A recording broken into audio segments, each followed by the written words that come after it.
Hey, welcome to Wake TV. I'm Eric Curry. Thanks so much for joining us. If you live in Wake County, well, the summer is the best place to be. Several programs and events around the county. Stay tuned to find out what they are.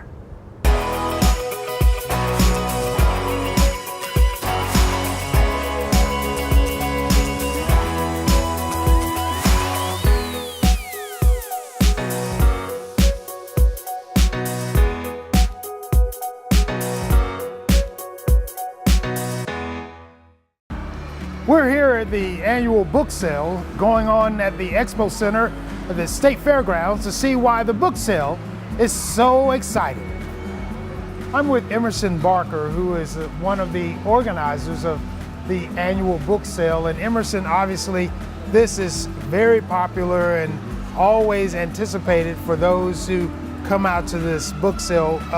Can you tell us a little bit why it's so important to Wake County? Sure. Last year we had 16,000 people who came out to the sale, and I think it's really exciting for folks because this is an opportunity where we have 200,000 books who are out here on the floor. So folks can look through, they can grab them, they can get some great deals, and all the money goes back to help benefit the library system. So we really appreciate when folks come out. One thing people are not familiar with is that this book sale in the past is one of the most popular along the East Coast. What makes this book sale so popular? I think it's really the variety of books that you can find here. It's kind of like a treasure hunt. We have almost more books than almost anyone over on this side of the East Coast, and you can find everything from adult books to kids books, fiction to nonfiction, biography, cookbooks. There's really a lot of different opportunities, and you can find some real deals and treasures as you're going through it. What are some of the best tips you can give for those that come out to this book sale? That's a good question. I would say give yourself some time to look because there's so much out here that if you give yourself some time, you can really find some real treasures out there. I think it also depends on what you're looking for. The earlier in the sale you come, there's more selection, but the later you come in the sale, we've got more deals. The prices go down as the time goes on. So on the last day on Sunday, you can get a box of books for $3, which is pretty good. And I guess you got to let folks know that you can't just come out here and think you can find a book in less than 3 minutes. No, you can find a book now. Whether you can find the one that that really speaks to you and you're looking for, I think that's the harder part. So there's a lot of good stuff that people have found today, I know already.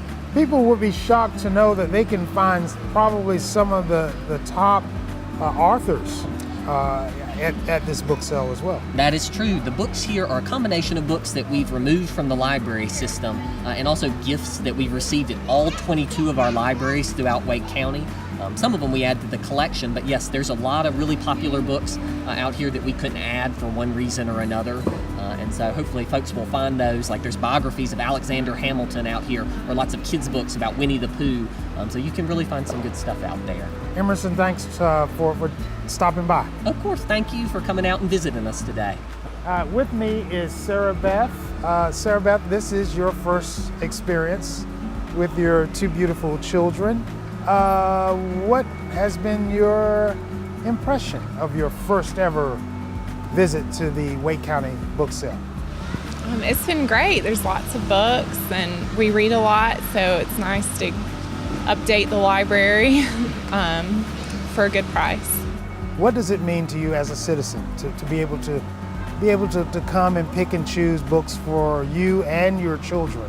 What does this mean to you as a citizen? It's good. It's a great service for the community to be able to get a book that would cost. You can get many books for what you would pay for one book new. So that's nice, especially when you have children and you go through a lot of books. So it's been great. It's good. Why did you decide to volunteer? First, Serenity. Hi, my name is Serenity. I'm in the National Beta Club. That is part of why I'm here today. It's an opportunity to volunteer, get some hours, just help out in any way that you really can. And I think books are great. They help educate the community for like a low cost. Lou, what about you? I'm just here because literature is so important to keep that word spread. Literature around the world, everywhere. Everyone needs to know how to read, and this is how you do this. You explore the options and help people get the books that they need. And yeah. And Dawson, when you walked in and found out you would be volunteering, trying to keep 200,000 books together, what were you thinking? I was thinking it was going to be a lot of work, but I also remembered I would also get to meet a lot of people who are going to be here to buy books. So I think books keep people together instead of phones, instead of just looking at your phone. People can get together and just talk over books and make new ideas. Is it still cool to open up a book? Yes, definitely. Why? Definitely. It's cool to open up a book because not everything should revolve around your cell phone. When your cell phone dies, what are you going to do? You should always open a book, read something, learn something new, look at your options in life. Like, there's just so much to learn in the world to where there's no point in time where it's not okay to just think reading is lame. And it's really important because it opens up your imagination, and they say you only unlock 10% of your brain, and this is a way how to unlock the rest of it, is through imagination and curiosity, and you name it, it just happens. When you say you're reading a book on your phone, it's not going to be the same as reading it from paper or book, because if your phone dies, you're not going to have anything to read, and you're just going to sit there bored. But like she said, but a book, it brings something new to you. It feels like you're actually in it, and it enhances your reading style and helps you say new words. Everything else helps you with speech. Dawson, Lou, and Serenity.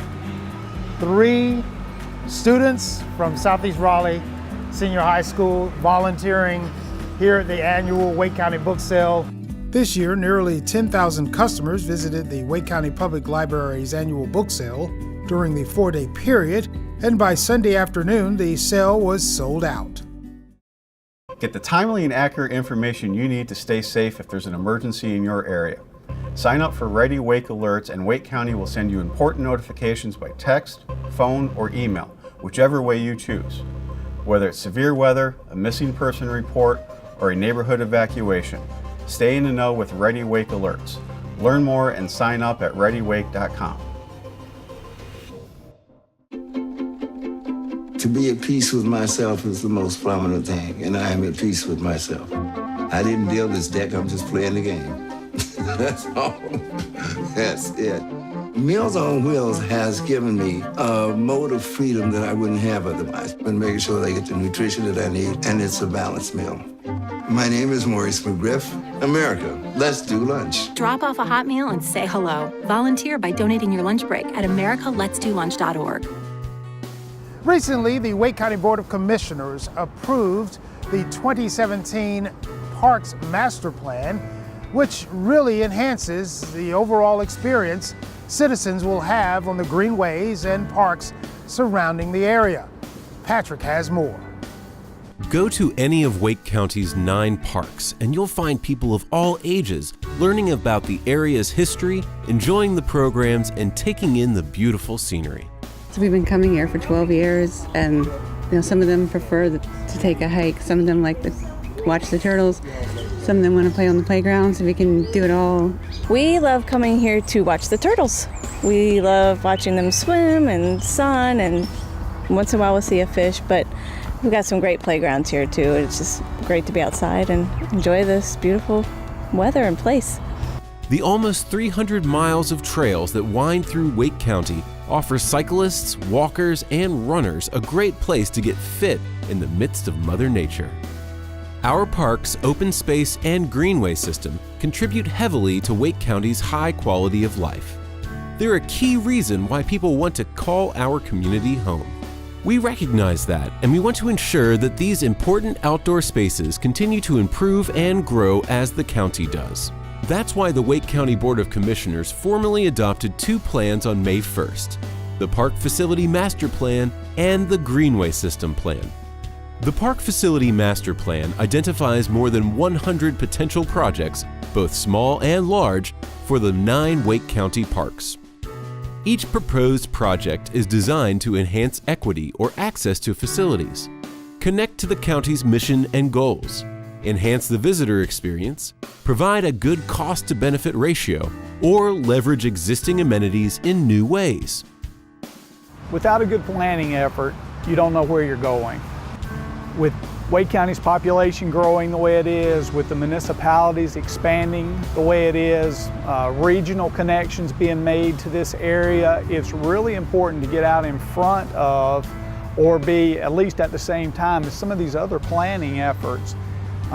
Because we're talking about the natural environment here, the unbuilt or the undeveloped environment, it's almost like we want to be out in front of that a little bit. Out in front of the development, out in front of the regional connections and those kind of things, to identify the really important areas, the really critical open space and natural areas that are in the county, and be able to protect those for future generations. The original plan was to try to update the master plans every 5 years. If you think about the changes that can come into a community in 5 years, both from a population moving in and a development of that community, it's really important to stay current. Things you were focused on 10 years ago may not be the demand now, or the area you had picked for your park 20 years ago may not be available anymore. And so you really have to keep the plans current and update them, bringing in public input, municipal input, to stay ahead of the game. Wake County's parks are very natural resource focused. They use the lay of the land to kind of dictate the recreational amenities we provide. So rather than building a lot of ball fields or community centers, gymnasiums, more structured environment, we let the natural resources dictate what we offer. So think canoeing and kayaking, mountain biking, those kinds of things. I think like all governmental agencies, especially at the local level, Wake County realizes that it's as much about quality of life as it is anything for the citizens. Folks are looking for a really nice place to live. They like it to be nice economically, a nice job and a nice home to live in, nice neighborhoods. But there's also that park amenity, that recreational amenity, and that extends not only in parks, but theater and the arts. Folks are really looking for that well-rounded quality of life place to live. Input from citizens has been really critical. I mean, we really want to know what kinds of recreational amenities that people want. We also want to know what areas of the county are important to folks. I mean, we have some really urbanizing areas of the county. We have some really rural areas of the county. But you would be amazed how much the recreational interest in those two areas are very similar. I mean, people want places to be outside and things to do that they can enjoy with their family and friends. So getting public input is really important to know where to focus our effort. Bringing the municipalities into the discussion, because all the municipalities have their own parks and rec systems, we want to be able to complement each other. We don't necessarily want to duplicate a lot of effort. The taxpayers, of course, don't want us to duplicate a lot of effort and spend money unwisely. So it's really good to get the municipal input and even the state input. North Carolina State Parks is a big presence in Wake County with Umstead, and even knowing what their plans are for that piece of property are very important. Wake County just hit 1 million people, and those people come from all over the world. They grew up in different areas with different expectations of what to do in their leisure time. The issue is to try to have something for everyone to enjoy. That we can't meet everybody's demands, but it's really nice to have things that are available for everyone. The Greenways system plan is designed to coordinate efforts between municipalities to bridge the gaps, connect to lakes and parks, connect communities, and complete the system. Altogether, the plan represents an additional 274 miles of greenway in Wake County. Wake County as an entity, as a governmental entity, has never been focused on greenways. We don't have greenway planners, and we've never had a true countywide greenway plan. All of the municipalities had their own plans, so if you think in Wake County, that's 12 different plans. And a lot of times, as municipalities grow together, there's that unincorporated land in between, and so how do those communities, Raleigh and Cary, for instance, or Holly Springs, and Apex, how do they connect through that unincorporated county property? So we really needed a plan that knitted all of the municipal plans together into one county plan. It's not our plan, ours being Wake County government, it is Wake County's plan as a geographic boundary kind of area. We did a update to our parks master plans, and we did a countywide Greenway plan. And how those two really work together is that from the park side, we really want to be able to get people to the parks and not necessarily on a road. It would be really nice to bike or walk to a park. People enjoy that. And so having those connections, those bigger connections via Greenway trails is really important. The way the Greenway plan fits in with the Parks plan is that people want that connectivity across the county, be it a route to get to work, a route to get to school, a route to get to the grocery store, and to their local park.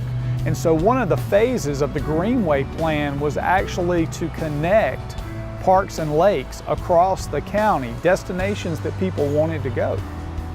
Together, these two plans will serve as a blueprint, a guide to how we will use and expand our outdoor recreational spaces for the people who live here now and the families who will make Wake County their home in the years ahead.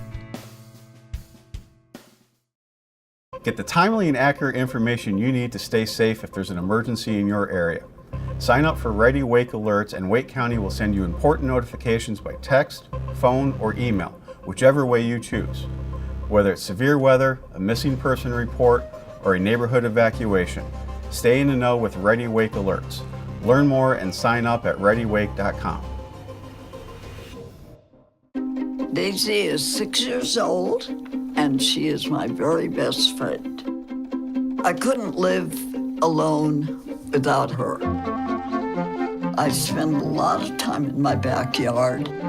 I feed the birds and the bees.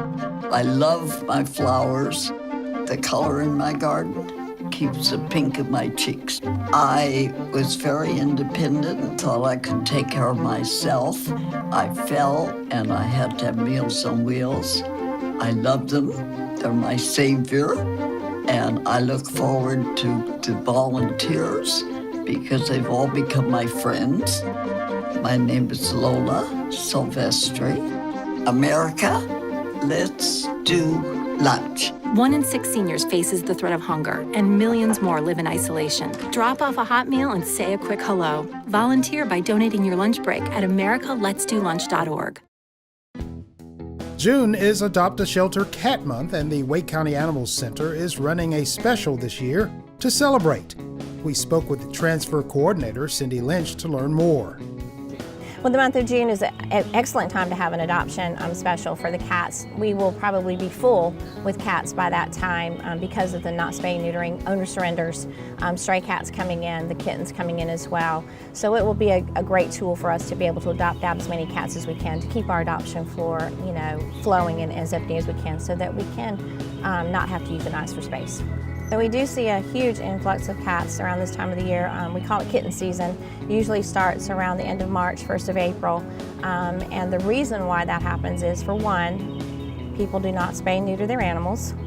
That's our biggest problem for getting a lot of cats in. The next is that we have moms that are giving birth to babies out there. People will pick up the kittens and bring them in, not knowing that the mom is just out there looking for food or trying to find something to eat, and she will be back to get her kittens, but they don't realize that. So we're trying to educate the public as well. Please do not pick up litters of kittens and bring them in, but unfortunately they do. So we have newborns on up to 4 or 5 week olds that are bottle feeders that have to go to foster or rescue. So those are two of the biggest reasons why we have such an influx, spay, neutering, and people bringing in the kittens, taking them away from their moms. We try to make it a really good experience for people, and our setup for the cat rooms is really, really nice. The instruction will be from the front desk ladies. They'll instruct them to go back, make sure they wear their gloves in between, visiting with the cats. They are able to cuddle, they're able to hold, they're able to visit with the cats. We have volunteers and workers in the back that will help them with that. So it's a really good experience for an adopter. They can take their time. There's benches and chairs they can sit on and just hold the cat and see how they interact with each other and if it's a good fit for their family. Kittens really do not have a problem getting adopted. Everybody wants a fluffy, cute little kitten, so they are going to get adopted. It's our adults that we worry about. Adults can be 6 months and older, so we really want to target those adult cats that maybe not be able to find that home. Being in the mix of all those kittens, they kind of get overlooked pretty much most of the time, so we want to target the adult cats. So when you do adopt a cat, you do have to have some items ready to bring that cat for when you bring that cat home, and some of those items are litter boxes. Make sure you have the proper litter box, proper bedding. Sometimes people put their cats in kennels, but they don't normally have to be in a kennel. Make sure you have a safe place like a bathroom or a bedroom for them to have their safe room when they want to go and rest or just be quiet. Cat trees and perches for them to scratch on so they don't scratch your furniture, those types of things. Proper food, and we send you home with the food that we provide our cats here to get them started, and then if you want to transition, you just mix it together to transition them onto their food. Cat toys are great for the cats to get them acclimated to the house, and lots of attention and lots of love when they first come home, because it is going to be a decompressing period for the cat and getting used to being in that home and being with a family again. To take advantage of the Name Your Price event during Adopt a Shelter Cat Month at the Wake County Animal Center, just come out to the facility at 820 Beacon Lake Drive in Raleigh on any Wednesday during the month of June. Get the timely and accurate information you need to stay safe if there's an emergency in your area. Sign up for Ready Wake alerts, and Wake County will send you important notifications by text, phone, or email, whichever way you choose. Whether it's severe weather, a missing person report, or a neighborhood evacuation, stay in the know with Ready Wake alerts. Learn more and sign up at readywake.com. The Wake County Public Library System is once again kicking off its annual summer reading program, aimed at getting kids to adults a chance to find some of their favorite books to read. Here's more on that wonderful program. Girafficus, we're extending the parking lot in preparation for summer reading. Think you can handle the construction? Sure thing. Meet me outside in 10 minutes. I've designed a summer reading super center. It even has a disco ball programming room for our weekly super specials that happen all summer long. I ordered everything online. All we do is screw the pieces together. It just takes an Allen wrench and a crane. Here it is now. Soon, I'll be making a big splash with my Liquidarizer 5000. Okay, just a little to the right. Well that doesn't look quite right. The instructions made it look so simple. Bye-bye, summer reading.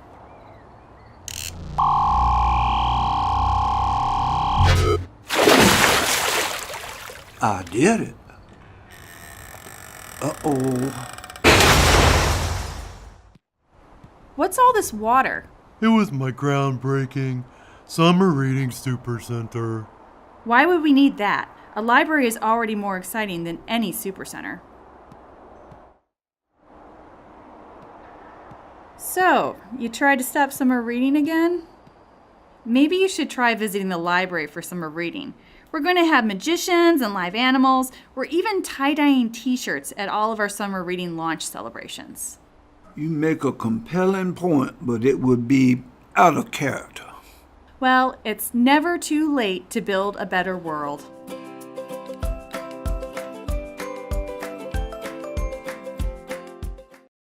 Get the timely and accurate information you need to stay safe if there's an emergency in your area. Sign up for Ready Wake alerts, and Wake County will send you important notifications by text, phone, or email, whichever way you choose. Whether it's severe weather, a missing person report, or a neighborhood evacuation, stay in the know with Ready Wake alerts. Learn more and sign up at readywake.com. Well, it's that time of year. If you don't have a chance to hit the beach, the next best place to be is a dip in the pool.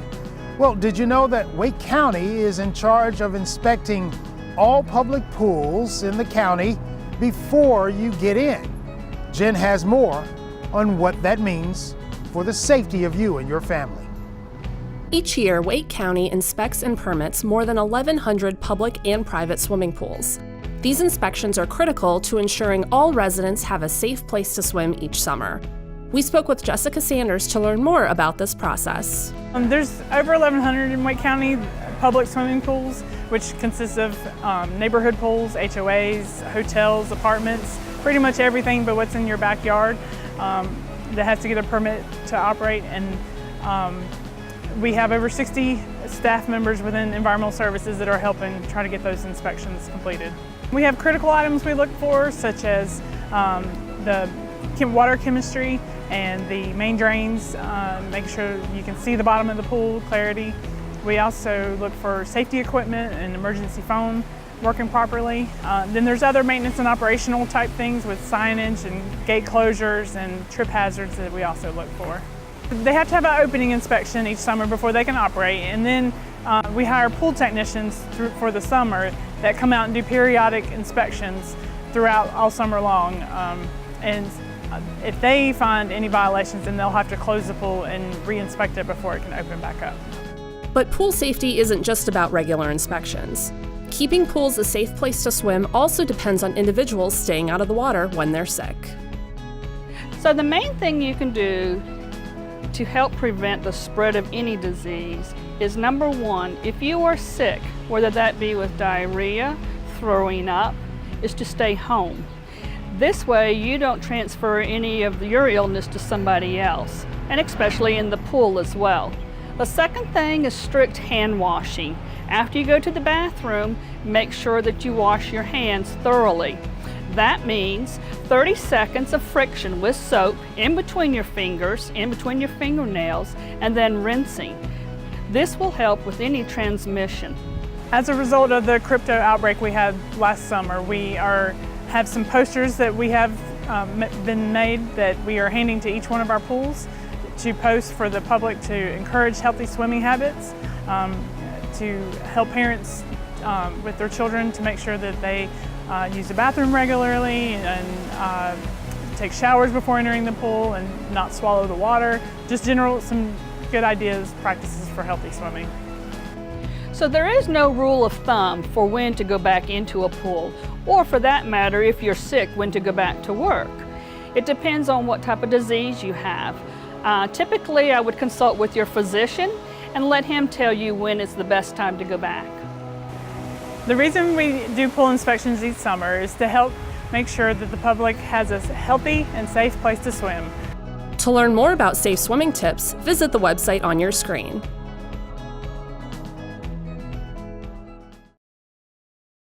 That's all for this episode of Wake TV. Keep up with the latest Wake County news by visiting us online at wakegov.com/news. And be sure to follow us on Facebook, Instagram, Twitter, and YouTube so you can always stay in the loop. We'll see you next time.